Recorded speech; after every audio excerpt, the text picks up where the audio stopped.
Pemirsa, Presiden Amerika Serikat Donald Trump cawe-cawe dalam urusan Piala Dunia 2026. Trump menghubungi Presiden FIFA Gianni Infantino agar meninjau ulang kartu merah pemain Amerika Serikat Folarin Balogun. Apakah ini menjadi presiden buruk dalam gelaran Piala Dunia tahun ini? Untuk membahasnya sudah bergabung bersama kami pengamat sepak bola, ada Bung Akmal Marhali. Bung Akmal, apa kabar Bung? Sehat baik, ya? Salam sepak bola. Salam sepak bola, Bung Akmal. Tapi kali ini kita bahas soal intervensi politik di dunia sepak bola. Bung Akmal, benar tidak sepanjang sejarah sepak bola dunia, sepanjang sejarah Piala Dunia, baru kali ini seorang kepala negara menelpon langsung FIFA untuk meninjau ulang kartu merah, dan konyolnya lagi FIFA mengabulkan permintaan tersebut. Ya, faktanya seperti itu gitu kan. Dan sebenarnya kalau bicara statuta FIFA di pasal 4 itu sudah disebutkan bahwa sepak bola tidak boleh ada intervensi politik. Termasuk di dalamnya sepak bola juga tidak boleh ada rasisme dan pelanggaran hak asasi manusia. Dan ini sebenarnya saya melihat bahwa bagaimana Gianni Infantino sebagai presiden FIFA yang harusnya independen, bahkan kalau mau bicara anggotanya lebih banyak dari anggota PBB, harusnya bisa menegakkan statutanya dalam menjalankan Piala Dunia. Saya pikir bukan cuma soal kartu merah yang diberikan kepada Balogun, yang kemudian Presiden Infantino diberdayakan oleh Donald Trump lewat teleponnya sehingga kemudian dianulir kartu merahnya. Dari awal-awal juga seperti itu kan. Bagaimana Iran tidak mendapatkan tempat selayaknya negara-negara lain. Dia awalnya berada di Arizona, kemudian karena urusan geopolitik yang pada akhirnya harus pindah ke Tijuana di Meksiko, tapi harus bertanding di Amerika, dan kemudian juga setelah tanding di Amerika, setelah pertandingan dia harus kembali ke Tijuana. Saya pikir ini perbedaan atau namanya hal yang menurut saya melanggar dari semangat equality in the law of the game yang harusnya bisa ditegakkan. Jadi menurut saya Infantino dibawa ke tiak Donald Trump dalam kaitannya dengan Piala Dunia kali Mungkin ini. itu analogi yang pas ya. Tapi berarti Bung Akmal, FIFA sedang melanggar aturan yang dia buat sendiri. Betul. Konsekuensinya apa kalau FIFA dia membuat, dia yang melanggar? Banyak anggota FIFA yang sudah mulai mempertanyakan kepemimpinan Gianni Infantino. Bahkan banyak yang mengkritisi bahwa Gianni Infantino sudah tidak dalam posisi netral sebagai presiden FIFA ya. Harusnya FIFA berada di atas segalanya, karena sepak bola itu tidak boleh dicampur adukan dengan politik atau dicampur adukan dengan hal-hal yang di luar sepak bola. Dan itu sudah dikritisi sampai kemudian juga bukan cuma soal tuan rumah Amerika Serikat ini yang banyak intervensi dan kemudian FIFA mengalah terkait dengan regulasi sepak bola. Tapi di lain hal, misalnya bagaimana di Timur Tengah Gianni Infantino terlalu banyak kegiatan yang kemudian menguntungkan negara-negara Timur Tengah, itu juga membuat sejumlah anggota dari FIFA mulai mengkritisi Infantino yang dianggap terlalu dekat dengan kelompok-kelompok tertentu dan tidak berada dalam posisi yang netral. Gianni Infantino-nya atau FIFA secara keseluruhan? Lebih kepada karena pengaruh Gianni Infantino akhirnya? Kalau saya melihat sih ya pengaruhnya Gianni Infantino ya. Bagaimana kemudian dia juga tinggal di Timur Tengah kan. Sampai kemudian satu-satunya presiden FIFA yang bisa pakai jet pribadi untuk pindah dari stadion ke stadion. Saya pikir ini memang secara secara popularitas dan secara tanggung jawab, sense of responsibility-nya dia sangat tinggi. Infantino kan, bagaimana pertandingan di satu pertandingan dia ada, di pertandingan berikutnya yang bedanya tidak begitu jauh dia juga bisa ada dengan fasilitas jet pribadi. Tapi kan itu bisa saja itu merupakan bagian dari gratifikasi yang diberikan, yang kemudian membuat posisinya menjadi tidak kuat karena banyak iming-iming yang diberikan. Saya pikir ini adalah hal buruk di sepak bola dunia dalam kaitannya dengan Piala Dunia sejak 1930. Saya pikir ini intervensi yang terlalu berlebihan, yang sangat vulgar bahkan yang membuat marwah sepak bola itu hilang justru ketika main di Amerika Serikat. Padahal dulu 1994 kan Piala Dunia digelar juga di Amerika Serikat. Intervensinya tidak seperti saat ini. Gitu. Dan mulai dari bagaimana supporter negara-negara lain yang di blacklist oleh Amerika Serikat sehingga mereka tidak bisa datang ke Amerika. Padahal harusnya ini menjadi momentum buat para penggemar sepak bola untuk hadir dan menyaksikan tim atau negara kebanggaannya untuk bisa memberikan dukungan. Tapi faktanya mereka tidak bisa hadir karena adanya larangan visa. Dan itu merupakan salah satu kekuatan Donald Trump yang kemudian diamini dan diiakan oleh Gianni Infantino. Bagaimana dalih Donald Trump ketika dia mengatakan dia tidak meminta untuk mencabut kartu merahnya, tapi meninjau ulang, review. Ya. Kemudian juga dengan embel-embel bahwa ini untuk masa percobaan, penangguhan 1 tahun. Itu bisa dibenarkan tidak? Iya, jadi Atau makin konyol, Bang? saya melihat makin konyol karena sepak bola itu sudah punya aturan tersendiri. Sementara Trump juga sudah menyatakan juga sebenarnya bahwa dia tidak paham sepak bola. Tapi dia kemudian sebagai seorang presiden dia mempertanyakan itu kepada Gianni Infantino. Harusnya Gianni Infantino bisa menjelaskan kepada Presiden Trump bahwa aturan sepak bola beda dengan aturan politik, beda dengan aturan negara. Mereka punya regulasi sendiri terkait dengan Piala Dunia. Tapi faktanya baru ditegur dan diminta seperti itu, Infantino sudah kelulu dan kemudian dalam tanda kutip ya menafsirkan aturan yang ada dengan cara tertentu sehingga kemudian Bolagun bisa bermain. Nah ini yang kemudian menurut saya adalah sebuah intervensi yang berlebihan yang membuat independensi FIFA dalam hal ini Gianni Infantino itu sudah tidak dalam posisi yang yang kuat ya, bisa dipengaruhi oleh orang yang justru di luar sepak bola. Dampaknya menurut Anda apa, Bung Akmal, dalam untuk FIFA-nya sendiri, untuk tim-tim yang saat ini sedang bertanding? Ini kan bukan hanya sekedar presiden yang buruk ya, Betul. tapi mungkin akan ada dampak panjangnya. Ya dampak panjang saya bilang Piala Dunia 2026 ini adalah 3K. Apa tuh? Yang pertama konspirasi, yang kedua kontroversi, yang ketiga komoditi.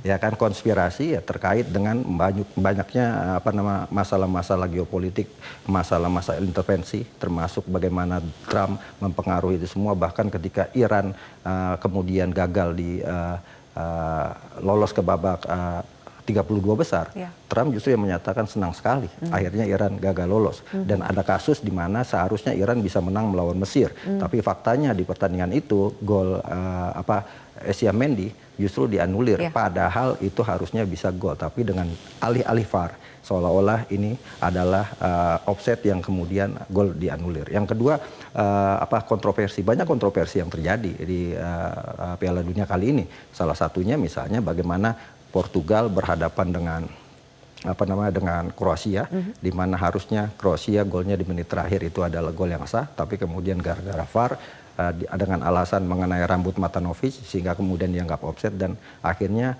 VAR membantu Cristiano Ronaldo untuk lolos ke babak 16 besar sampai akhirnya Portugal harus gagal di tangan Spanyol. Dan kalau komoditi, saya pikir komoditi dari Piala Dunia kali ini ya sangat besar sekali.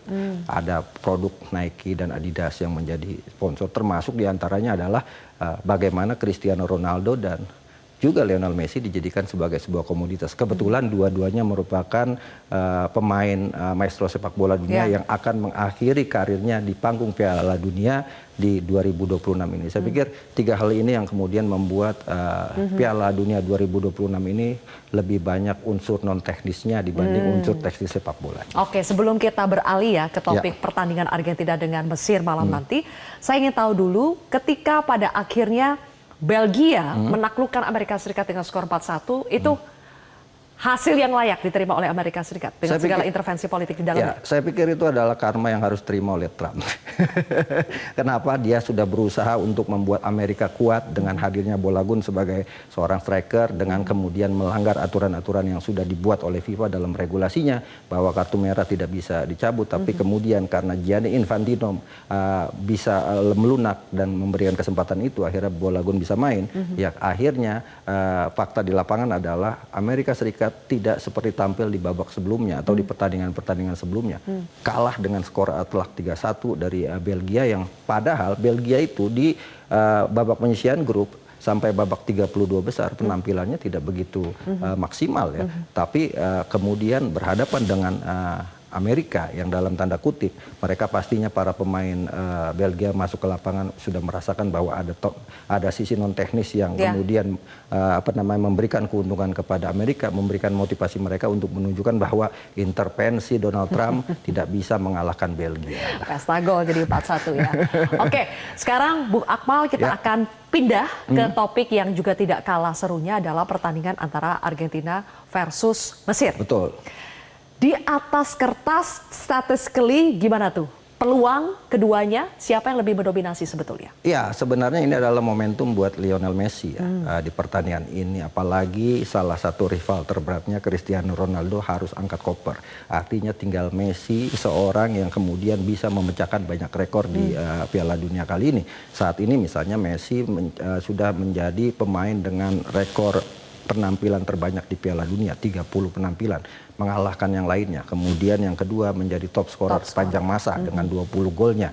Walaupun saat ini sudah didekati oleh Kylian Mbappe yang total sudah mencetak 8 gol. Raja asis di kompetisi Piala Dunia. Termasuk 2 gelar pemain terbaik Piala Dunia 2014 dan 2022, termasuk trofi Piala Dunia. Artinya ini kesempatan Messi untuk back to back champion karena 2022 juara. Barangkali di tahun ini juga sebagai momentum buat dia menutup karirnya dengan paripurna atau sebagai legasi seorang maestro sepak bola. Ini adalah kesempatan buat Messi di saat Cristiano Ronaldo harus menangis, harus bersedih, harus angkat koper karena cita-cita Ronaldo tinggal satu untuk bisa setara dengan Messi adalah membawa Portugal menjadi juara dunia. Tapi fakta itu tidak bisa didapatkan. Ada 2 maestro sepak bola yang kemudian angkat koper yang memang akan menjadi last dance-nya ya. Neymar juga belum pernah memberikan trofi Piala Dunia untuk Brazil. Ronaldo juga. Nah sekarang Messi, saya pikir ini adalah momentumnya. Walaupun di pertandingan melawan Mesir, ini juga akan menjadi pertandingan juga 2 maestro sepak bola. Ada Muhammad Salah yang saat ini menjadi kapten dari Mesir. Total merupakan pemain dengan cap terbanyak saat ini di tim Mesir dengan total 119 cap dan mencetak total 68 gol, hanya kalah 1 gol dari Hosan Hassam yang menjadi pelatih Mesir. Artinya kalau di pertandingan ini Muhammad Salah bisa mencetak gol, dia akan menjadi pencetak gol terbanyak sepanjang sejarah Mesir tentunya. Dan buat Messi, saya pikir ini adalah momentum dia untuk menunjukkan bahwa dia memang salah satu pemain yang aliens di pentas sepak bola dunia. Kalau di atas kertas, Bung Akmal, sepertinya Argentina jauh lebih unggul dibandingkan Mesir. Tapi yang namanya pertandingan sepak bola, ada 2 pemain bintang di sini. Argentina diwakili Messi, kemudian Saleh mewakili Mesir. Apakah ini akan menjadi pemain-pemain yang menopang seluruh timnya, atau sebetulnya secara kolektif kedua tim ini sama-sama kuat? Ya kalau kita lihat Messi dengan 7 golnya, total Argentina sudah mencetak 11 gol. Artinya mayoritas gol Argentina bertumbuh kepada Lionel Messi.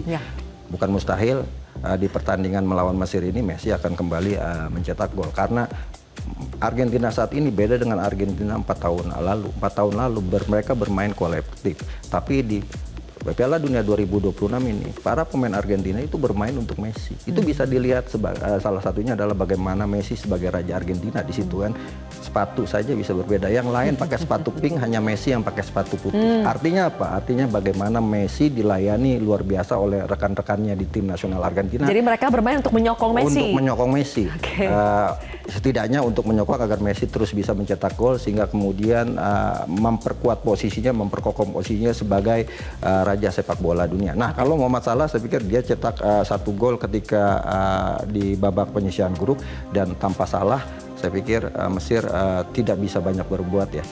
Salah adalah salah satu pemain terbaik di Mesir saat ini, dan ini adalah momentum buat dia untuk menunjukkan bahwa Mesir tidak bisa dipandang sebelah mata. Karena kalau kita lihat dari peta 16 besar Piala Dunia 2026 kan hanya ada 3 benua yang hadir di sana. Benua Amerika, benua Afrika, dan benua Eropa.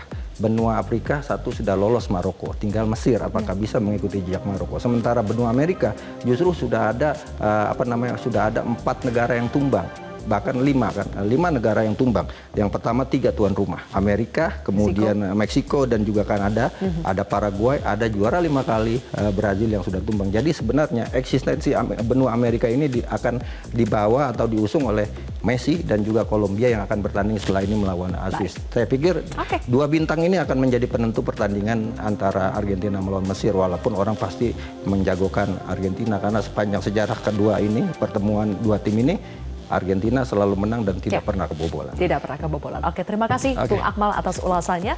Jelajahi cara baru mendapatkan informasi. Download Metro TV Extend sekarang.